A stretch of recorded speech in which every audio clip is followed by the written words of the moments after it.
প্ৰিয়সকল আমি ঈশ্বৰজীৰ পবিত্ৰ বাক্য দুআষাৰ চাম। আজি আমি একটা গভীৰ বিষয়ৰ ওপৰত আমি আলোচনা কৰিম আৰু সেইটো হৈছে যে বাইবেল কেনেকৈ পঢ়িব লাগে। Praise the lord. প্ৰিয়সকল যদি চাম তেতিয়াহ'লে যিমান পবিত্ৰ বাক্যবিলাক লিখা আছে অৰ্থাৎ পবিত্ৰ বাইবেলত লিখা আছে বাক্যবিলাক প্ৰত্যেকটা বাক্যৰ দ্বাৰাই আমি একটা ইণ্ডিকেট পাওঁ আৰু সেইটো হৈছে যে প্ৰভুৰ দৰে আমি বনিব লাগে। ইফিছিয়া 5:1 যদি চাওঁ তেতিয়াহ'লে তাত স্পষ্ট কেনেধৰণে লিখা আছে, হিন্দীত এনেধৰণে কৈছে, इसलिए प्रिय बच्चों के समान परमेश्वर का अनुसरण करो। আমি প্ৰত্যেকে প্ৰভুৰ দৰে আচৰণ কৰিব লাগে আৰু সেইটো আচৰণ কেতিয়া হ'ব, যেতিয়া নেকি প্ৰভুৰ বাক্যৰ জ্ঞানটো আমাৰ জীৱনত থাকিব, নহয় জানো? অন্যথা আমি প্ৰভুৰ দৰে আচৰণ কৰিব নোৱাৰিম বা প্ৰভুৰ নিচিনা আমি চলিব নোৱাৰিম, আমাৰ চাল চলনবিলাক প্ৰভুৰ নিচিনা নহ'ব। আৰু সেয়েহে পবিত্ৰ বাক্য পঢ়াটো খুব ইম্পৰ্টেণ্ট আছে। হালেলুয়া।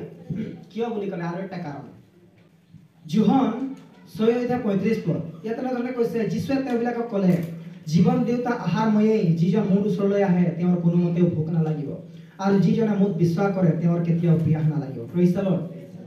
এই বাক্যটোৰ দ্বাৰা আমি গম পাইছোঁ যে ঈশ্বৰৰ পবিত্ৰ বাক্যটো বা ঈশ্বৰ যি হোৱা বা প্ৰভু যীশুখ্ৰীষ্ট স্বয়ং জীৱনৰ আহাৰ হয়। প্ৰত্যেক দিন আমি জানো আমি জীয়াই থাকিবৰ কাৰণে আহাৰ ভোজন কৰি আছোঁ, নহয় জানো? প্ৰিয়সকল, আত্মিকতা যদি জীৱন যাপন কৰিবৰ কাৰণে বা জীয়াই থাকিবৰ কাৰণে আমি ইচ্ছা কৰিছোঁ বা জীয়াই থাকিবৰ কাৰণে আমি যদি ভাৱনা কৰিছোঁ, পৰিকল্পনা কৰিছোঁ, তেতিয়াহ'লে আমাক দৰকাৰ আছে প্ৰভুৰ বাক্যটো শ্ৰৱণ কৰা। হালেলুয়া। আৰু সেয়েহে আমি প্ৰভুৰ বাক্যটো আমি গ্ৰহণ কৰিব লাগে, শ্ৰৱণ কৰিব লাগে, পঢ়িব লাগে, আমাৰ ভিতৰত সোমাব লাগে। কিন্তু কেনেকৈ?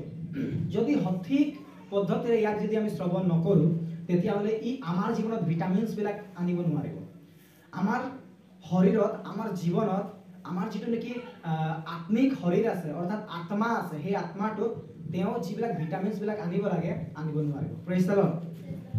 তো তাৰ গতিকে ইয়াৰ কিছুমান নিয়মাৱলীবিলাক আছে। উদাহৰণস্বৰূপে যদি আমি প্ৰত্যেক দিন খোৱা সময়ত আমাৰ সময়টো যদি আমি মেইনটেইন কৰিছোঁ, আমি যদি তেনেধৰণে আহাৰটো মেইনটেইন কৰিছোঁ, তেতিয়াহ'লে আমাৰ দেহাটো, আপোনালোকে চাব কেতিয়াবা আমাৰ শৰীৰবিলাকৰ গঠন যিটো হ'ব সেই গঠনটো একটা বেলেগ আকাৰ হ'ব। Praise the lord. আৰু সেইকাৰণে জিম ট্ৰেইনাৰবিলাকে বেলেগ বেলেগ নীতি নিয়মবিলাক দিয়ে আহাৰ খোৱা, ভোজন কৰা। Praise the lord. তো ঠিক একেইধৰণে প্ৰভুৰ বাক্য শ্ৰৱণ কৰাৰো কিছুমান নিয়মাৱলীবিলাক আছে। আজিৰ এই দিনটোত আমি পোনপটীয়াকৈ প্ৰভুৰ এই বিষয়টোক আমি আলোচনা কৰিবৰ কাৰণে চেষ্টা কৰিম, বুজিবৰ কাৰণে চেষ্টা কৰিম যে আমি কেনেধৰণে পবিত্ৰ বাক্য পঢ়িব লাগে বা পবিত্ৰ বাক্য পঢ়াৰ সঠিক নিয়ম কি। তো প্ৰিয়সকল, পোনপটীয়াকৈ যদি আমি চাবলৈ যাওঁ তেতিয়াহ'লে প্ৰভুৰ যিটো বাক্য আছে ইয়াক পঢ়াৰ আগত, শ্ৰৱণ কৰাৰ আগত আমি প্ৰাৰ্থনা কৰিব লাগে। প্ৰাৰ্থনাৰ অবিহনে যদি আমি পবিত্ৰ বাক্যটোক যদি পঢ়িছোঁ তেতিয়াহ'লে তাৰ পৰা যিবিলাক নেকি আমি শিকিবলগীয়া বিষয় আছে, ভিটামিনছবিলাক আছে, নিগুড়তত্ত্ব কথাবিলাক আছে, তাক আমি জানিবৰ কাৰণে নোৱাৰিব। কিয় বুলি ক'লে, কাৰণ এই যিটো বাক্য পবিত্ৰ আত্মাৰ থ্ৰু লিখা হৈছে, পবিত্ৰ আত্মাৰ দ্বাৰাই লিখা হৈছে, পবিত্ৰ আত্মাই লিখিছে। হালেলুয়া। আৰু সেয়েহে বাক্যটো এনেধৰণে কৈছে যে তেওঁহে আমাৰ একমাত্ৰ শিক্ষক হয়। গতিকেলৈ আমি যেতিয়া বাক্য পঢ়িবৰ কাৰণে আৰম্ভ কৰোঁ, আমি পোনপটীয়াকৈ আমি প্ৰাৰ্থনা কৰিব লাগে। পোনপ্ৰথমে প্ৰাৰ্থনা কৰিব ক'ব লাগে যে হে পবিত্ৰ আত্মা, মই প্ৰাৰ্থনা কৰিছোঁ, যি বাক্য মই পঢ়িবৰ কাৰণে গৈ আছোঁ ইয়াক বুজিবৰ কাৰণে মোৰ একো বুদ্ধি জ্ঞান নাই, নহয় জানো? আপুনি মোক শিকাব, আপুনি মোক মোৰ জীৱনত কথা পাতিব আৰু এই বাক্যৰ দ্বাৰা মই যাতে মোৰ জীৱনটো আপোনাৰ লগত আত্মিকতা যাতে ইয়াক সবল কৰিব পাৰে, আপোনাৰ পৰা সহায় বিচাৰিছোঁ। চিম্পল। Praise the lord. তো 1 নম্বৰ পইণ্টটো হৈছে আমি বাক্য পঢ়াৰ আগত প্ৰাৰ্থনা কৰিব লাগে। তাৰ যদি আৰু একটা ৰিজন চাম তেতিয়াহ'লে আমি এনেধৰণে দেখিবলৈ পাওঁ প্ৰিয়সকল, যেতিয়া আমি পবিত্ৰ বাক্য পঢ়োঁ তাত বহুত কথাবিলাক লিখা থাকে, বহুত আচৰিত আচৰিত শব্দবিলাক লিখা থাকে, নৰ্মেলি তাক আমি বুজিব নোৱাৰোঁ। কিন্তু যদি বাক্যত চাওঁ তেতিয়াহ'লে তাত লিখা আছে, জেৰেমিয়া তাত কৈছে যে তুমি মোৰ আগত প্ৰাৰ্থনা কৰা, তাতে মই তোমাক উত্তৰ দিম, তুমি নজনা মহৎ আৰু অগম্য কথাবিলাক মই তোমাক জনাম বুলি কৈছে। যেতিয়া আমি প্ৰাৰ্থনা কৰোঁ না বাক্য পঢ়াৰ আগত, তেতিয়া যিবিলাক বুজিব নোৱাৰা শব্দবিলাক থাকে, বাক্যবিলাক থাকে, চেণ্টেন্সবিলাক থাকে, সকলো পবিত্ৰ আত্মাই প্ৰভাইড কৰিব বুজিবৰ কাৰণে আমাৰ জ্ঞান, আৰু আমি বুজিবলৈ পাৰিম প্ৰিয়সকল। গতিকেলৈ প্ৰভুৰ বাক্য পঢ়াৰ আগত আমি পোনপটীয়াকৈ প্ৰাৰ্থনা কৰিব লাগে। হালেলুয়া। তাৰ পাছত এফালৰ পৰা পঢ়ি যাব লাগে আমি পবিত্ৰ বাক্য। উদাহৰণস্বৰূপে আদি পুস্তক 1:1 পৰা আৰম্ভ কৰি আমি পঢ়িব লাগে পবিত্ৰ বাক্য, আৰু প্ৰত্যেক দিন ইয়াক আমি তেনেধৰণেই পঢ়িব লাগে। আজি পঢ়িলোঁ 1টা অধ্যায়, কালি আমি 2 অধ্যায়ৰ পৰা আৰম্ভ কৰিম, নেক্সট 3 অধ্যায়ৰ পৰা আৰম্ভ কৰিম। কিয় বুলি ক'লে প্ৰিয়সকল, যাতে আমি বুজিব পাৰোঁ যে বাক্যটো কেতিয়া, কিয় আৰু কাৰ বাবে লিখা হৈছিল। সেই বাক্যৰ দ্বাৰা আমাৰ জীৱনত আমি কি লাভ কৰিব পাৰোঁ, এই ইত্যাদি কথাবিলাক যাতে আমি বুজিবলৈ পাৰোঁ, তাৰ গতিকে আমি বাক্য সদায় এফালৰ পৰা পঢ়িব লাগে। যদি আমি জোৰটোৰ পৰা আমি কালেকশ্যন কৰি পঢ়ি আছোঁ, ধৰি লওক উদাহৰণস্বৰূপে আজি মই মথিৰ পৰা 2 অধ্যায় পঢ়িলোঁ, কালি আদি পুস্তকৰ পৰা 1 অধ্যায় পঢ়িলোঁ, পৰহি জিস্কেলৰ পৰা 1 অধ্যায় পঢ়িলোঁ, তেতিয়াহ'লে তাত আমাৰ উন্নতি নহ'ব। কিয় বুলি ক'লে প্ৰিয়সকল, আমি তাৰ কনটেক্সটো বুজি নাপাওঁ। বাক্যটো লিখাৰ যিটো কাৰণ আছে, স্থান আছে, সিচুৱেশ্যন আছে, তাক আমি বুজি নাপাম প্ৰিয়সকল, আৰু বুজি নোপোৱাৰ কাৰণে সেয়ে আমাৰ জীৱনত প্ৰভাৱ পৰিব। কিন্তু যদি কনটেক্সট পঢ়িম তেতিয়াহ'লে আমি জানিম যে আচলতে কাৰ বিষয়ে আমাক কৈ আছে প্ৰিয়সকল, আৰু যেতিয়া জানিম তেতিয়াহ'লে সেই বাক্যৰ পৰা আমি লাভ উঠাব পাৰিম। Praise the lord. অন্যথা আমি গোটেই বাইবেলটো যদি আমি পঢ়ি দিম 20 বাৰ, আমাৰ একো লাভ নহ'ব প্ৰিয়সকল। কিন্তু যদি কনটেক্সট পঢ়িম তেতিয়াহ'লে আমি আত্মিকতাত উন্নতি কৰিব পাৰিম প্ৰিয়সকল, অন্যথা আমাৰ আত্মিকতাত উন্নতি নহ'ব প্ৰিয়সকল। গতিকেলৈ আমাৰ জীৱনত পবিত্ৰ বাক্যটো না অধ্যায় বাই অধ্যায় আমি পঢ়াটো খুব প্ৰয়োজন আছে।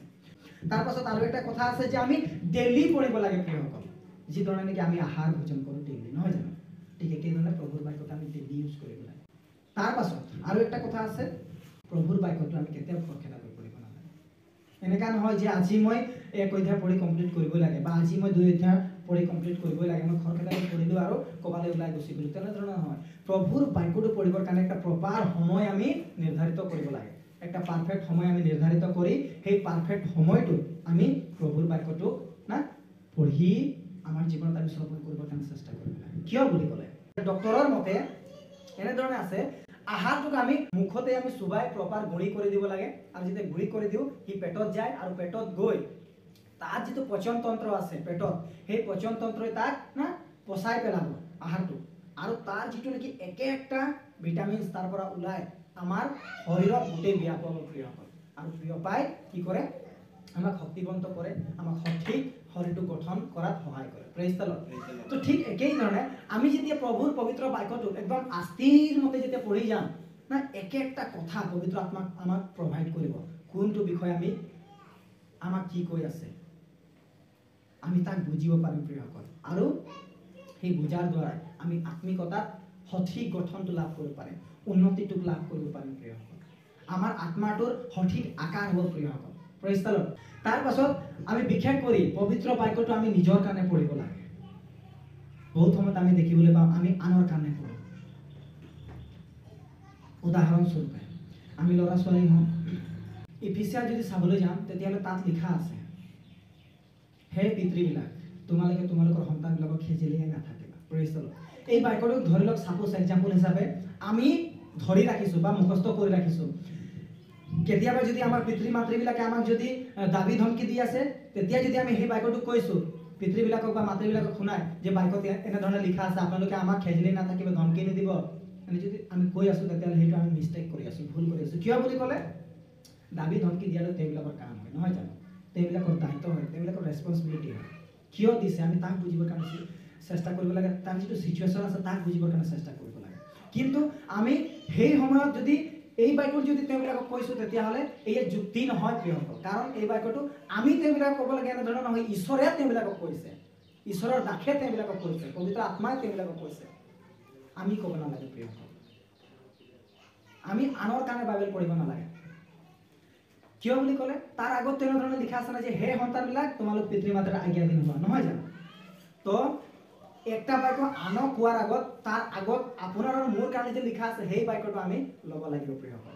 আনৰ কাৰণে যিটো লিখা আছে সেইটো আমি আনক দেখুৱাব নালাগে, কিন্তু সেই বাক্যটো যে আপোনাৰ আৰু মোৰ কাৰণে লিখা আছে সেই বাক্যটোহে আমি পঢ়িব লাগে। উদাহৰণস্বৰূপে প্ৰিয়সকল, আপুনি আৰু মই যেতিয়া পবিত্ৰ বাক্যটো পঢ়ি যাম, তাত যেতিয়া লিখা থাকিব তুমি বুলি, কাৰ বিষয়ে লিখা থাকিব? যদি মই পঢ়ি আছোঁ মোৰ বিষয়ে লিখা আছে, তোমালোকে যদি পঢ়ি আছা তোমালোকৰ বিষয়ে লিখা আছে। তাত মোৰ তুমি পঢ়ি আছা মোৰ কথা কোৱা নাই প্ৰিয়সকল। হালেলুয়া। মই পঢ়ি আছোঁ তোমালোকৰ কথা কোৱা নাই প্ৰিয়সকল। সেই বাক্যটো মই পঢ়িছোঁ মোৰ কাৰণে লিখা আছে প্ৰিয়সকল। কিছুমান ইনফৰমেশ্যনবিলাক আছে সেইটো বেলেগ কথা, কিছুমান হিষ্ট্ৰীবিলাক আছে সেইটো বেলেগ কথা, কিছুমান ভৌগোলিক কথাবিলাক লিখা আছে সেইটো বেলেগ কথা, কিন্তু বিশেষ কৰি পবিত্ৰ বাক্যটো আপুনি আপোনাৰ নিজৰ কাৰণে পঢ়ক। মই মোৰ নিজৰ কাৰণে পঢ়িম, তেতিয়াহে আমাৰ উন্নতি হ'ব প্ৰিয়সকল। তাৰ পাছত আৰু এটা আছে যে যেতিয়া আমি পবিত্ৰ বাক্য পঢ়ো, আমি চেষ্টা কৰিব লাগে নোটছ বনাবৰ কাৰণে, লিখিবৰ কাৰণে। তাত দুটা পইণ্ট থাকিব। একটা হৈছে আপুনি যিটো শিকিলে সেইটো লিখিব লাগে, আৰু যিটো আপুনি শিকা নাই তাৰো বিষয়ে লিখিব লাগে। যিটো আপুনি মই শিকিলোঁ সেইটো এইকাৰণে আমি মানে লিখি ৰাখিব লাগে যাতে প্ৰভুৱে আমাক ৰিমাইণ্ডাৰ কৰি থাকে, প্ৰভুৱে আমাক মনত পেলাই থাকে যে এইটো মই শিকিছোঁ বা এইটো আপুনি শিকিছে। এই বিষয়টো যাতে ঈশ্বৰৰ আত্মাই আপোনাক আৰু মোক মনত পেলায়, তাৰ গতিকে আমি লিখি ৰখাটো প্ৰয়োজন। বা কেতিয়াবা আমি নোটছটো উলটিয়ালে আমি জানিম যে এই বাক্যটো পঢ়াৰ কাৰণে মই এই কথাটো শিকিছিলোঁ, আৰু শিকাৰ কাৰণে সেই বাক্যটো মোৰ জীৱনত লাগতিয়াল বিষয় হয়, আৰু মই সেইমতে কৰিব লাগে। Praise the lord. আৰু যদি কিবা এটা আপুনি বুজা নাই, শিকা নাই, জনা নাই, আপুনি যদি গমেই পোৱা নাই বা আপোনাৰ মনত যদি কনফিউজ আছে যে একচুৱেলি বিষয়টো হয় কি, সেইটো লিখিব লাগে। প্ৰত্যেক দিন বাক্য পঢ়াৰ পাছত বা যেতিয়াই আপুনি সময় পায় তাৰ ওপৰত হাত ৰাখি আপুনি প্ৰাৰ্থনা কৰক যে ঈশ্বৰ পবিত্ৰ আত্মা, মই আপোনাৰ পবিত্ৰ বাক্যটো পঢ়িলোঁ, কিন্তু এইকেইটা বিষয় আছে যাক মই নাজানিলোঁ বা শিকিব নোৱাৰিলোঁ বা বুজা নাই এতিয়ালৈকে, মই কনফিউজ, গতিকেলৈ মই অনুৰোধ কৰিছোঁ মোক সহায় কৰক, বুজাত অনুগ্ৰহ কৰক, কাৰণ আপুনিহে মোৰ প্ৰকৃত শিক্ষক হয়। আৰু যেতিয়া আপুনি প্ৰাৰ্থনা কৰিব, অন্যান্য পদ্ধতিৰ দ্বাৰা ঈশ্বৰৰ আত্মাই শিকাব পাৰে প্ৰিয়সকল আপোনালোকক, কিন্তু কথা হ'ল আমি তেওঁৰ আগত জনাব লাগে। আৰু সেইকাৰণে কৈছে তুমি মোৰ আগত প্ৰাৰ্থনা কৰা, নহয় জানো? আমি যদি প্ৰাৰ্থনা নকৰিম তেওঁ আমাক নিশিকাব প্ৰিয়সকল। তো আজি আমি পবিত্ৰ বাইবেল কেনেকৈ পঢ়িব লাগে, পবিত্ৰ বাক্য কেনেকৈ পঢ়িব লাগে, তাৰ কেইটামান বিষয় শিকিলোঁ। আৰু তাৰে প্ৰথমটো হৈছে পবিত্ৰ বাইবেলটো পঢ়াৰ আগত আমি প্ৰাৰ্থনা কৰিব লাগে। দ্বিতীয় নম্বৰ হৈছে আমি পবিত্ৰ বাইবেলটো এফালৰ পৰা পঢ়িব লাগে, পৰাপক্ষে প্ৰত্যেক দিন পঢ়িব লাগে। তাৰ পাছত আমি শিকিছোঁ যে খৰখেদাকৈ নহয়, কিন্তু আমি আৰামকৈ স্থিৰকৈ একটা নিৰ্দিষ্ট সময়লৈকে আমি ইয়াক পঢ়িব লাগে। Praise the lord. আমি ইয়াক না ডিউটি হিচাপে পঢ়িব নালাগে। তাৰ পাছত আমি শিকিবলৈ পাইছোঁ যে আনৰ কাৰণে নহয়, কিন্তু পবিত্ৰ বাক্য আমি পোনপ্ৰথমে নিজৰ কাৰণে পঢ়িব লাগে। তাৰ পাছত আমি শিকিছোঁ যে আমি পবিত্ৰ বাক্য না নোটছ বনাব লাগে, আৰু পবিত্ৰ বাক্যৰ নোটছ বনাই তাৰ ওপৰত আমি হাত ৰাখি প্ৰাৰ্থনা কৰিব লাগে, যাতে ঈশ্বৰৰ আত্মাই আমাক ৰিমাইণ্ডাৰ কৰায়, লগতে আমাক বুজাত সহায় কৰে। আৰু যেতিয়া এইকেইটা ডিচিপ্লিন আমি মেইনটেইন কৰিম পবিত্ৰ বাক্য পঢ়াৰ, তেতিয়া আপুনি আৰু মই দেখিম প্ৰিয়সকল, ইয়াত যে লিখা আছে যীশুৱে তেওঁবিলাকক ক'লে জীৱন দেউতা আহাৰ হৈ যিজন মোৰ ওচৰলৈ আহে তেওঁৰ কোনোমতেও ভোক নালাগিব, আৰু যিজনে মোক বিশ্বাস কৰে তেওঁৰ কেতিয়াও পিয়াহ নালাগিব। এই যিটো পবিত্ৰ বাক্য আপোনাৰ মোৰ জীৱনত আপুনি আৰু মই সফল হওঁতে আমি দেখিবলৈ পাওঁ প্ৰিয়সকল। Praise the lord. আমি আত্মিকতাত বলৱন্ত হ'ম প্ৰিয়সকল, কাৰণ এই আহাৰটো আৰু বেলেগ একো নহয়, পবিত্ৰ বাক্যই হয়। ইয়াত কি কৈছে, একটা ৱৰ্ড আছে যে মই বুলি কৈছে, জীৱন দেউতা আহাৰ ময়েই বুলি কৈছে, তেওঁ নিজকে মেনশ্যন কৰিছে। ঠিক একেধৰণে সেই মইটো যদি আমি কনভাৰ্ট কৰি দিওঁ, তেতিয়াহ'লে তাক আমি দেখিবলৈ পাওঁ যে সেইটো যীশু খ্ৰীষ্ট হয়, নহয় জানো? আৰু সেই যীশু খ্ৰীষ্টটোক যদি আমি কনভাৰ্ট কৰি দিওঁ, তেতিয়াহ'লে আমি তাত দেখিবলৈ পাওঁ প্ৰিয়সকল, যোহান 1:1 আদিতে বাক্য আছিল, বাক্য ঈশ্বৰৰ সৈতে আছিল, আৰু সেই বাক্যই স্বয়ং ঈশ্বৰ। ডেট মিনছ প্ৰভু যীশু খ্ৰীষ্ট আৰু পবিত্ৰ বাক্য বেলেগ একো নহয়, তেওঁ একজনেই হয়।